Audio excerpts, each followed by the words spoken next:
del meccanismo riformatorio che stiamo intraprendendo. Tu ti sei fatto un'idea chiara se questa percentuale di spesa rimarrà invariata, aumenterà o diminuirà? Parliamo della spesa che è più semplice, poi andiamo ai sistemi di flexicurity. Nel ragionare su qual è la spesa sociale italiana, in particolare su qual è la spesa previdenziale, da sempre si fa un inganno, si costruisce un inganno, perché siccome non c'è un sistema di rilevazione omogeneo tra i vari paesi, ogni paese dichiara qual è la sua spesa previdenziale e si mettono a confronto. Si potrebbe fare un lungo ragionamento. Io indico le tre differenze fondamentali che ci sono tra come si calcola la spesa previdenziale nel nostro paese e come si calcola negli altri. Nella spesa previdenziale del nostro paese è computato il TFR è retribuzione differita, non è una spesa dello Stato.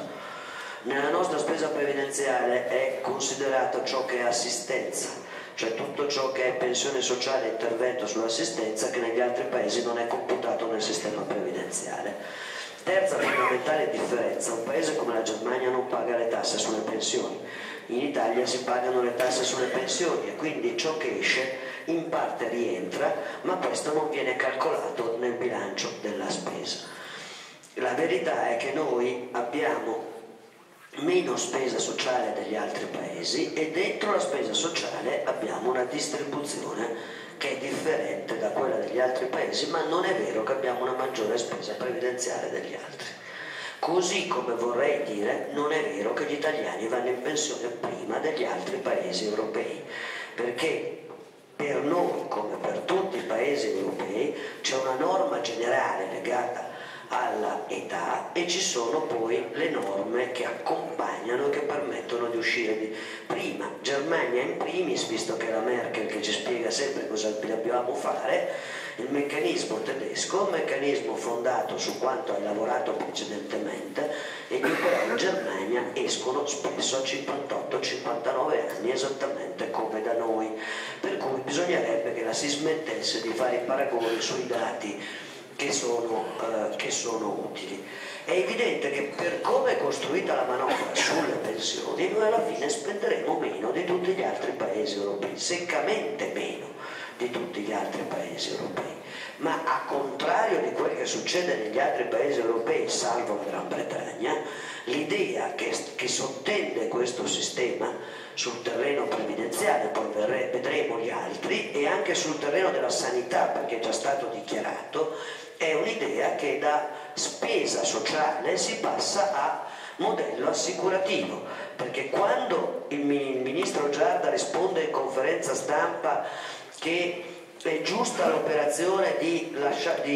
compensare il taglio dei fondi sanitari in tassazione per addizionali IRPEF dei cittadini, dice esplicitamente, parole sue, perché bisogna passare al modello assicurativo della sanità. È chiaro che se il modello non è più il modello del Fondo Sanitario Nazionale, ma è un modello assicurativo, tu sei nello schema per cui puoi progressivamente immaginarti di sottrarre alla spesa sociale pubblica il fondo sanitario, perché lo trasferisci in un rapporto con l'assicurazione dei cittadini. Non so se tutto questo ha a che fare con le tante presenze nei consigli di amministrazione, ma qualche sospetto può venire.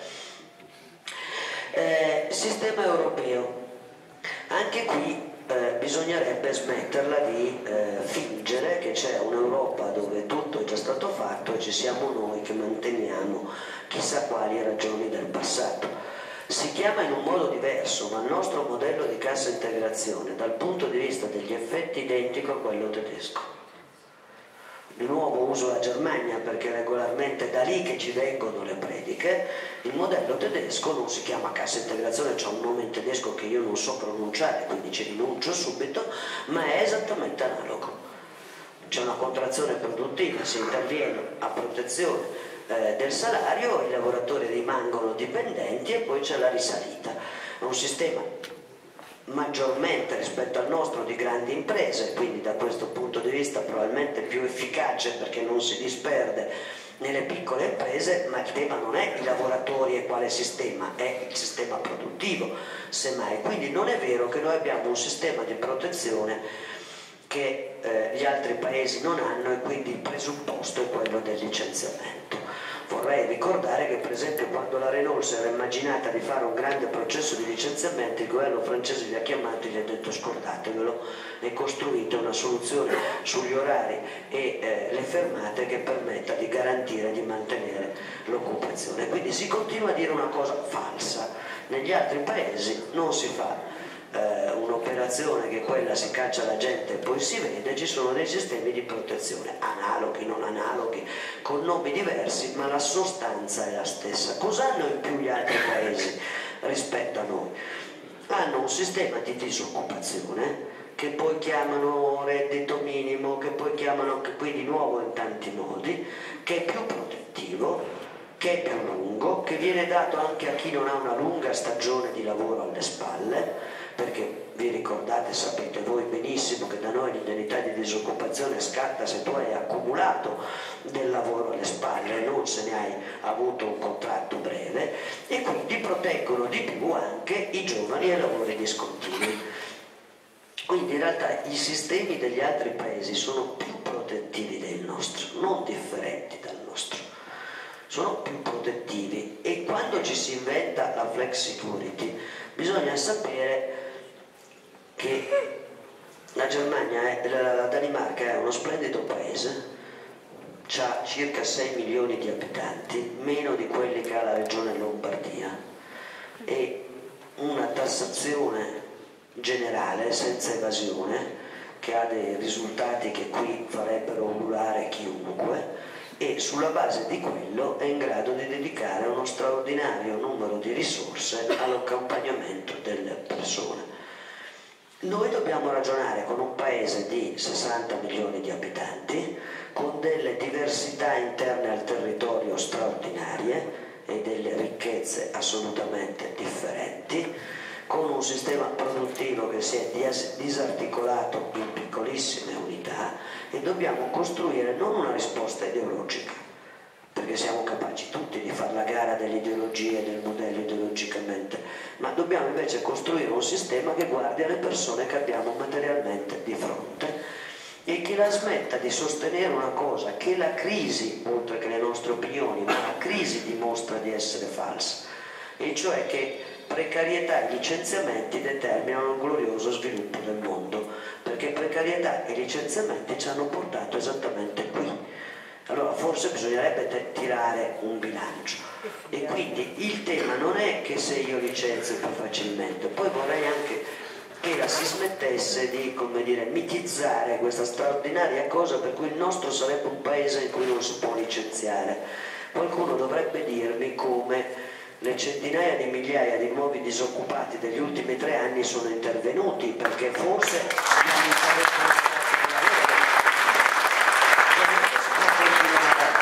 e dire che l'articolo 18 non impedisce licenziamenti economici, che purtroppo sono ampiamente normati, impedisce licenziamenti discriminatori,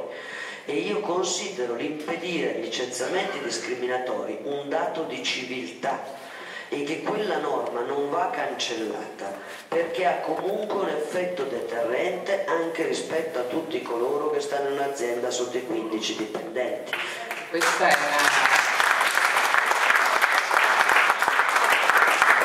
una cosa che è passata invece, no? In questo paese non si poteva licenziare. L'altro giorno è venuto in trasmissione da me un signore che faceva parte dei lavoratori notturni dei treni, quelli che sono l'11 dicembre hanno avuto una lettera di licenziamento, lui mi ha portato, in cui c'era scritto nero su bianco licenziamento per riduzione del personale. Quindi la verità è che questa roba già accade, infatti, però invece mi sembra che il dibattito è tutto sbilanciato da un'altra parte e non si capisce bene perché. Vorrei farti un'ultima domanda poi insomma voglio passare via fuori a Mariucci e poi torniamo casomai da te, ma è una domanda politica.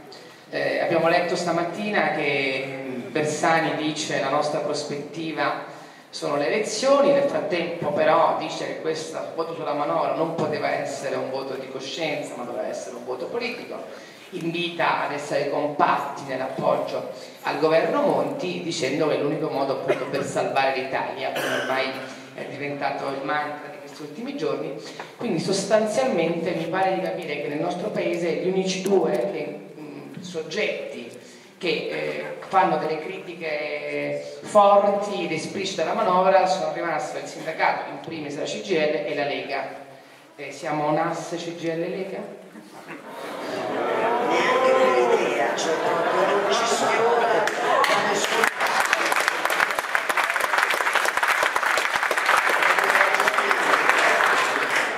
Per delle ragioni profonde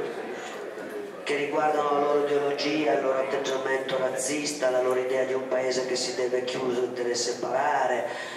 quindi per delle ragioni proprio profonde dei comportamenti e anche per delle ragioni di merito sul sistema pensionistico, perché non è che si può fare i vergini del giorno dopo.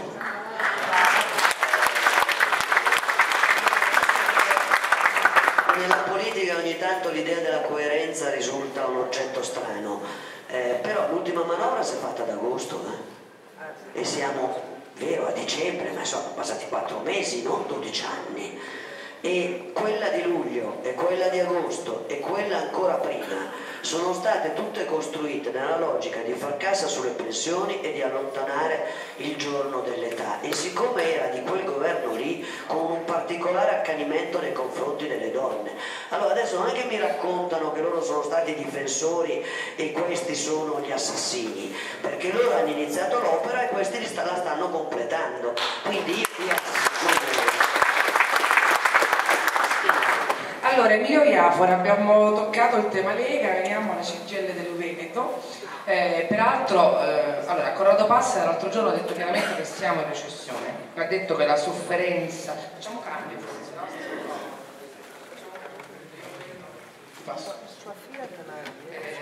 La sofferenza nel mondo del lavoro è ormai insostenibile. Mi sembra che nel nord-est la sofferenza sia anche sul fronte, diciamo, sul versante imprenditoriale. Sono di questi giorni casi di suicidi, insomma mi pare che qui veramente il livello sia alto. Mi ha molto colpito un'intervista di qualche giorno fa del forse nuovo presidente di Confindustria Bonbassei, che diceva la crisi ha ridotto le distanze tra capitale e lavoro, ormai abbiamo largamente interessi comuni. Mi pare che nelle piccole imprese, per esempio del nord-est, questo sia molto vero, cioè alla fine stanno dalla stessa parte della barricata gli imprenditori e i lavoratori. Tu che conosci bene il lavoro qui, che sensazione hai? Ma intanto c'è un dato, la crisi ha accelerato le difficoltà di un modello produttivo che, essendo essenzialmente fatto di piccolissime imprese e scarsamente capitalizzate, ha determinato ancora di più effetti negativi sulla struttura produttiva e sul lavoro. Se pensiamo a quello che sta proprio l'ultima rilevazione, le ultime rilevazioni, ci consegnano un quadro di questo genere. Il Veneto era la 4ª regione italiana per benessere in Italia, è diventata la 5ª. L'anno scorso, che è il primo trimestre, sembrava ci fosse stata un'attenuazione del ricorso alla cassa integrazione ed era ripreso un po' l'esportazione. Però essendo molte aziende, la grande parte delle aziende, concentrate sul mercato interno, la crisi della domanda interna ha determinato invece per tutta quanta la parte successiva dell'anno un ulteriore peggioramento. Lo dimostrano 2 dati. Il primo è che è diminuito il numero delle casse di integrazione ordinaria, però è avvenuto un fatto straordinario. Il Veneto è la regione che sta avendo la maggiore incidenza di licenziamenti, il 27% di licenziati in più attraverso procedure e licenziamenti collettivi, e ne abbiamo 32% in più sui licenziamenti individuali, che è il combinato disposto di 2 fenomeni: da una parte la fine degli ammortizzatori sociali del periodo di prolungamento, secondo quello che diceva poco fa Susanna, che per quanto abbiamo potuto contrastare i fattori, diciamo, di espulsione attraverso gli ammortizzatori in deroga, anche quelli vanno ad esaurimento perché avevano un elemento molto basso, e stiamo avendo vere e proprie uscite di lavoro. Il saldo, tanto per dare qualche numero, il saldo in Veneto significa che dentro quegli 800.000 posti di lavoro in meno di cui parla Confindustria ce ne sono 73.800 che riguardano il Veneto, cioè 1/10 della contrazione dell'intera occupazione che si è avuta nel paese concentrata nel Veneto, a cui si accompagna un ulteriore elemento di problematicità, che è la crescita smisurata di lavori non discontinui e di lavori parcellizzati al massimo. Questa è la regione dove c'è più lavoro a chiamata, c'è una quantità di lavoro a chiamata che ha sostituito anche forme precarie di lavoro, ma un pochino più strutturate, penso alla stagionalità, a forme di tempo determinato, e invece abbiamo avuto, come dire, un salto esponenziale, abbiamo consumato quanto in termini di lavoro a chiamata quando scenetti tutto quanto il resto del mondo. E a soffrire di più chi sono però, perché anche qui bisogna leggere in maniera diversa la realtà. Sono da una parte la piccolissima impresa che non regge perché non riesce a fare sistema, perché anche l'idea su cui si erano costruiti i distretti è entrata in crisi, perché ha bisogno di filiere più lunghe, di forme di internazionalizzazione che non sei in grado di fare attraverso, come dire, con questa struttura di impresa, e contemporaneamente è entrata in crisi la grande impresa di derivazione e partecipazione statale, tutto il settore chimico, il settore cantieristico, sono entrati, come dire, in grave difficoltà. Ha retto, come dire, in buona parte il Made in Italy, soprattutto sul versante però dell'occhialeria, dove continuare a crescere il fatturato e la produzione. Si è distribuita però, perché abbiamo l'esplosione dell'Uxottica, però abbiamo la crisi di Safilo, dunque si vanno riorganizzando anche, come dire, le imprese e i grandi parchi. Quello che ha retto qual è stata? È stata quella struttura di medie imprese, le 850 medie imprese del Veneto, che tutto sommato avevano investito già prima della crisi in processi di innovazione e che nonostante la crisi avevano capitali disponibili e sono riusciti a rimettere in moto un po', come dire, nuovi prodotti di nuovo quasi. Altro punto, c'è una correlazione stretta tra la natura della crisi che è internazionale e le ricadute che hanno in Veneto, non solo perché, come è tutto evidente, questo avviene per tutti quanti i paesi, qui è più profondo perché l'accordo Basilea 3 che legava la patrimonializzazione delle banche alla liquidità e alla certezza sulle liquidazioni e sui prestiti erogati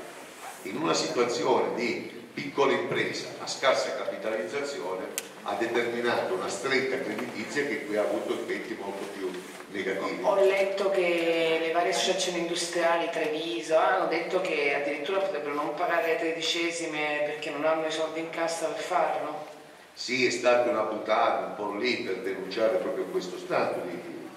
difficoltà. La cosa più che mi ha colpito è che hanno chiesto ai sindacati di darsi da fare con le banche. La prima volta che lo leggo, che le imprese chiedono ai sindacati di fare poi con le banche perché noi non sappiamo più che pesci prendere. Questa è una tentazione, come dire, frequente qui, utilizzare la disperazione dei lavoratori pensando, come dire, di sostituire. Poi dovremmo fare una lunga discussione che non è il caso qui di vedere dove sono andati a finire però tutti quanti i profitti che sono stati accumulati in questi anni anche nel Veneto e come non sono stati reinvestiti nelle imprese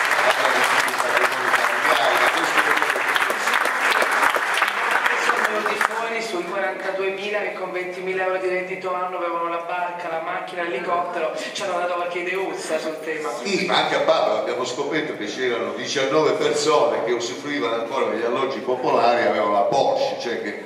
come dire,